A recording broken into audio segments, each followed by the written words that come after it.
It was a spring day in 1968. The air was thick with the promise of summer. In the Scotswood neighborhood of Newcastle upon Tyne, children played. Life seemed normal, peaceful. But that peace was shattered. The body of 3-year-old Martin Brown was found.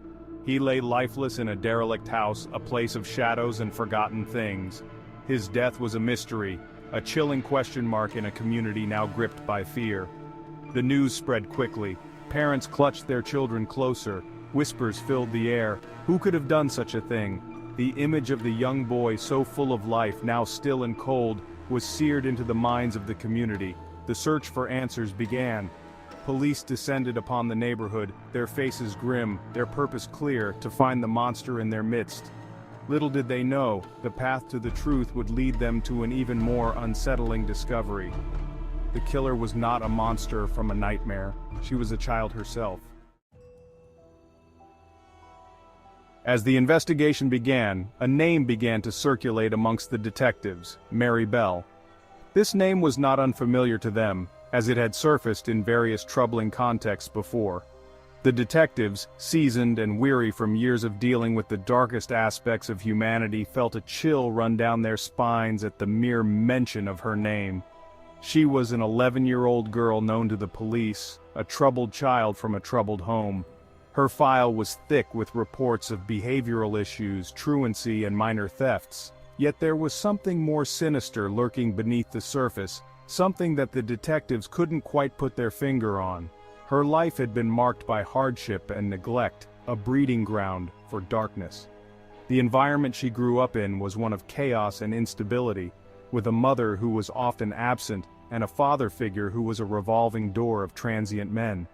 This neglect had left deep scars on her psyche, scars that were now manifesting in disturbing ways.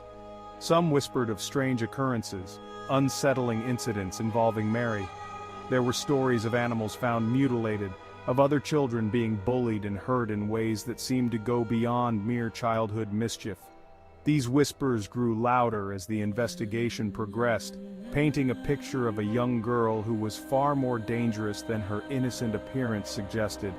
A darkness seemed to cling to her, an aura of something amiss.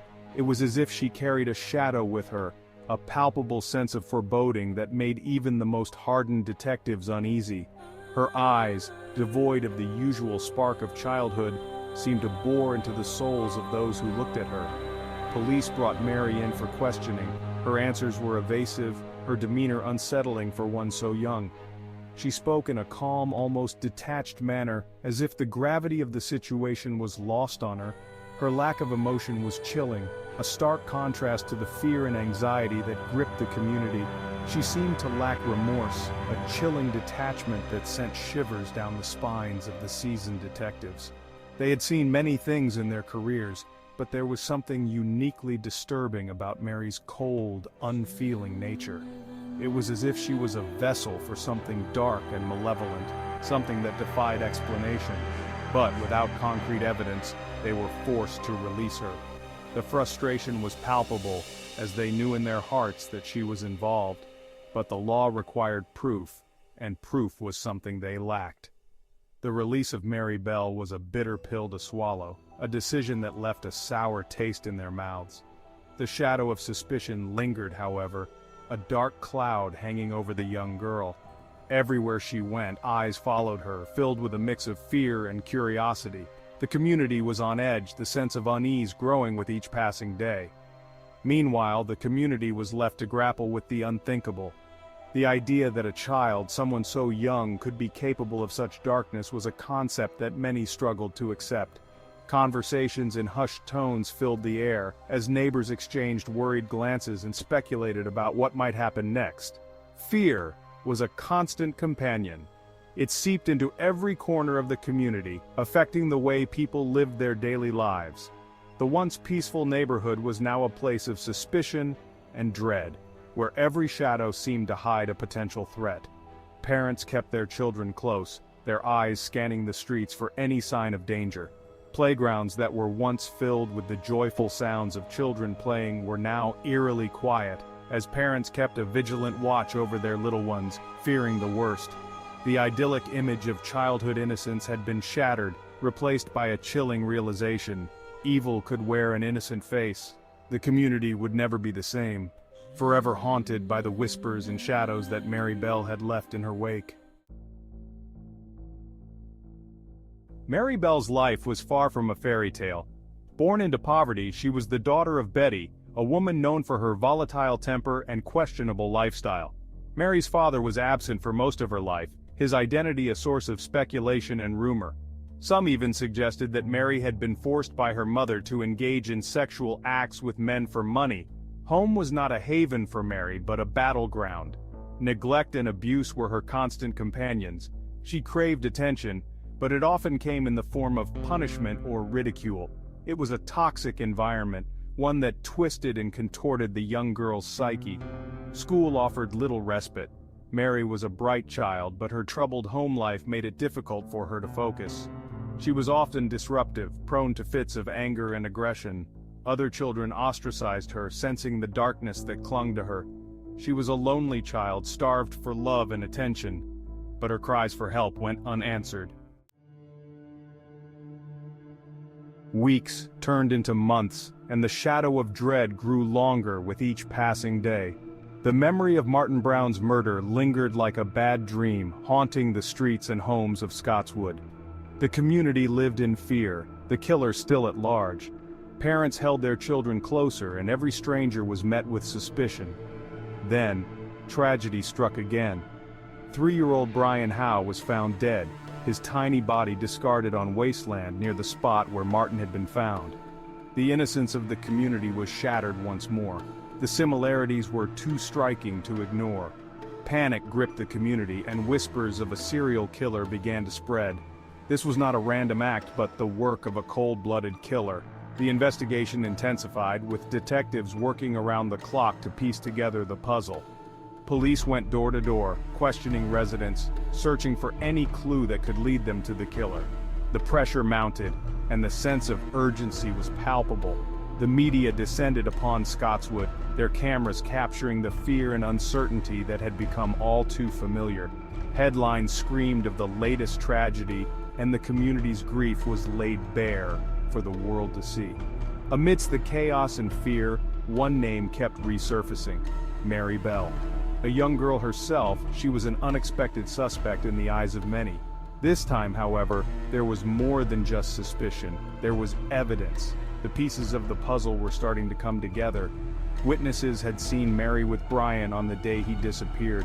Their accounts painted a chilling picture of the events leading up to his death. Her handwriting was found on a note left near Brian's body, a chilling message that sent shivers down the spines of the investigators. The note was a macabre taunt, a sign of the killer's twisted mind. The net was closing in.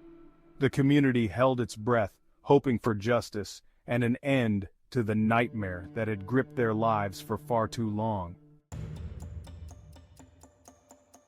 The evidence against Mary Bell began to mount. Her alibi for the day of Brian's murder crumbled under scrutiny. Her words painted a picture of a deeply disturbed child, one who had been failed by the adults in her life. She craved attention, even if it came at the cost of another's life. She seemed to lack any real understanding of the gravity of her actions, the finality of death. The police were left with a chilling realization. They were not dealing with a hardened criminal, but with a child who had been twisted and broken by the world around her. It was a sobering thought, one that forced them to confront the uncomfortable truth that evil can take root in the most unexpected of places. The trial of Mary Bell was a media sensation. The public's fascination with the case was palpable, and the courtroom became a stage for a drama that captivated the nation. The courtroom was packed with reporters, all eager to catch a glimpse of the devil child who had terrorized a nation. Cameras flashed and journalists scribbled furiously, each one hoping to capture the essence of the trial in their reports.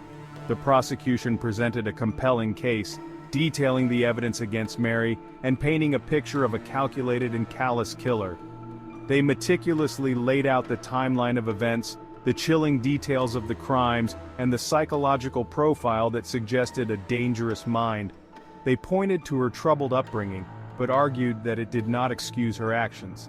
The prosecution emphasized that despite her young age, Mary had shown a disturbing level of premeditation and cruelty. Mary's defense team, on the other hand, argued that she was a victim herself, a product of the neglect and abuse she had suffered throughout her young life. They painted a picture of a child who had been failed by every adult in her life, from her parents to the social services. They argued that she was not mentally fit to stand trial, that she was incapable of understanding the consequences of her actions. Expert witnesses were brought in to testify about her mental state, describing a young girl who was deeply disturbed and in need of psychiatric care. They presented her as a deeply troubled child, one who needed help, not punishment. The defense team urged the jury to consider her age, her background, and her mental health when making their decision. The jury deliberated for 3 days before returning with their verdict: guilty of manslaughter on the grounds of diminished responsibility. The courtroom was silent as the verdict was read, the weight of the decision hanging heavy in the air. The judge, visibly shaken by the case, sentenced Mary to be detained at Her Majesty's pleasure. His voice trembled slightly as he delivered the sentence, reflecting the gravity of the situation and the impact it had on everyone involved. It was an indefinite sentence, one that meant Mary's fate would be decided not by a judge and jury, but by the authorities who would determine when or if she was ever fit to be released back into society. This decision underscored the complexity of the case and the ongoing debate about how to handle young offenders who commit such heinous acts. As Mary was led away, the nation was left to grapple with the questions her case had raised. Could a child truly be evil, or was she a product of her environment? And what did justice look like for someone so young yet so capable of violence? The public's reaction was mixed. Some called for harsher penalties, believing that Mary was beyond redemption. Others advocated for a more compassionate approach, emphasizing the need for rehabilitation and understanding. Experts in child psychology and criminal behavior weighed in, offering insights into the mind of a child killer and the potential for rehabilitation. The case of Mary Bell became a touchstone for discussions about juvenile justice, mental health, and the impact of childhood trauma. The trial may have ended, but the story of Mary Bell continued to resonate. It served as a stark reminder of the complexities of human behavior and the challenges of administering justice in cases that defy easy answers.